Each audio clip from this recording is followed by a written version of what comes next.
राधे राधे, जय एकविरा. तर नाश्ता बनवायला घेतला, उत्तप्पा बनवला. मस्त असं कुरकुरीत झालेला, थोडा कट करून असं घेतला आणि त्यानंतर ह्यांना नाश्ता वगैरे दिला. आणि पण खायला बसलेला, क्लासवरून आलेला तो.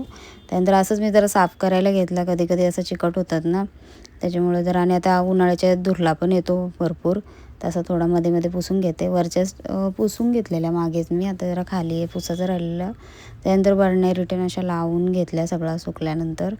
त्यानंतर जेवणाची तयारी, वाटाण्यांची भाजी करायला घेतली. तेलामध्ये राई, जिरा, अद्रक किसून टाकलं, सुकी मिरची टाकली, मसाले टाकून वाटाणे घातले. त्यात फरसबीना बटाटाच घातलेला, दुसरा काही घातला नव्हता. आज मी भाजीला पण जास्त काही नव्हता.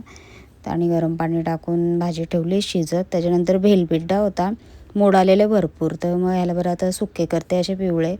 मग एकीकडे मिरची आणि कोथिंबीर अशी वाटून घेतली थोडी, राई जिरा कोथिंबीर वगैरे तेलात घालून परतून घेतला. आणि हळद टाकली, धणा पावडर थोडी, आणि काळा मसाला असा तो थोडासा टाकला.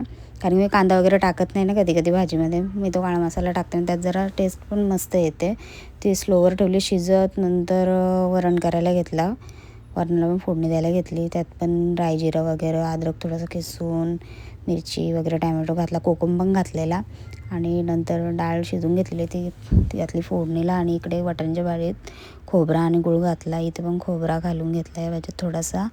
आणि इकडे डाळ भात भाजी सगळं झालं. त्याच्यानंतर मग भांडी होती थोडीशी, ती आवरून घेतली. आणि आता गरमीचे दिवस चालू झाल्यात, तर देवाला पण पाहिजे ना काहीतरी थंड थंड. मग देवाला असा रूअफजा बनवला, सब्जा टाकलेला भिजत, आणि असा सरबत बनवला देवासाठी. आपण कसे पितो, आपल्याला गरमी झाल्यावर थंड थंड, मग देवाला पण पाहिजे ना, देवाची पण तर सेवा पूर्ण झाली पाहिजे ना नीट. देवाला भोग वगैरे मस्त दाखवला, प्रार्थना वगैरे केली. चला मग, राधे राधे.